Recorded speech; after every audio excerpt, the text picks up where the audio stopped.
Okay, so I just had a video that I explained how to do the cardiac assessment.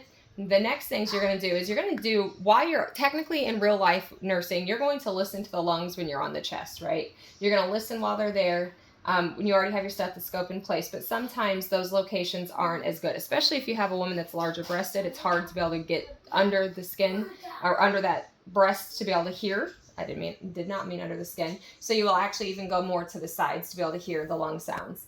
The next big part of the assessment that is absolutely critical is how we assess the abdomen. So your patient could very well have something going on with their abdomen that you're not aware of and they're not even aware of. They may have a hernia, they may have ulcers of some sort, they may have aortic aneurysm in the abdomen that could burst if you were to press on it. So it's absolutely critical that before we ever actually place our hands on our patient, we're going to inspect. So I would lift his shirt up and I'm going to look at the shape of his abdomen. I'm going to look for any abnormalities, if there's any bulges, if there's anything that's quivering or making any sort of like a red flag of concern, right? So I'm going to look all the way across, making sure everything looks good. His abdomen is just fine. So from there, before I place my hands on him, I'm going to then auscultate. So for the abdomen, it's inspection and then auscultation. So auscultation, again, you take your stethoscope and you're going to imagine that your patient has a cross in the center of their stomach, creating 4 quadrants. So to auscultate, you're going to listen. Real life, you don't listen for as long, but for NCLEX world and nursing school world, you're going to listen in each quadrant for anywhere from 2 to 5 minutes. You're going to place your stethoscope in each quadrant and you're going to sit and listen. You should be hearing a gurgling, popping sensation that's pretty consistent. So again, you take that stethoscope, make sure that you have the diaphragm that's open, and you listen. Now, real life nursing, you only listen until you hear good sounds. It's obvious that it's not hypoactive, and then you move to the next quadrant. But for the sake of your assessment for checkoff and also for NCLEX questions, it's always going to be that 2 to 5 minute range.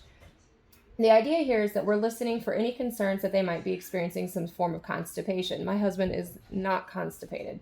Okay. His bowel sounds are very active. So I would describe his as just normal active.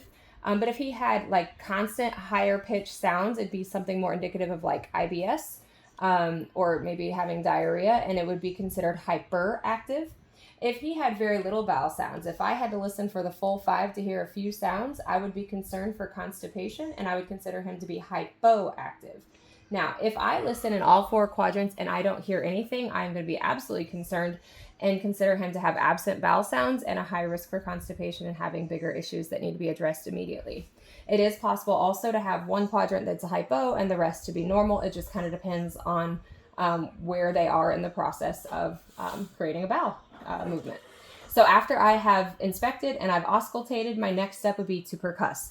Real life nurses, there are very few of us that actually percuss on a patient's abdomen. I have never personally in my career percussed on a patient.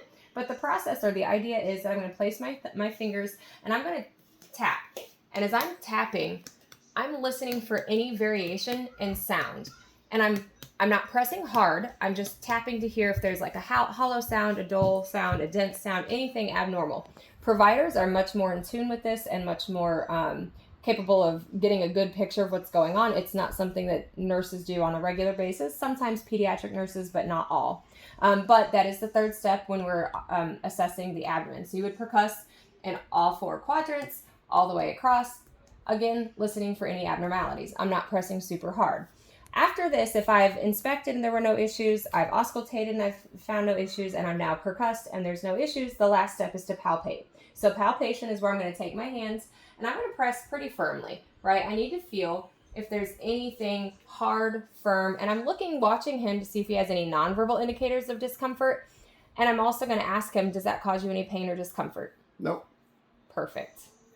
Okay, and I'm just feeling all around. Okay, this is palpation of the abdomen.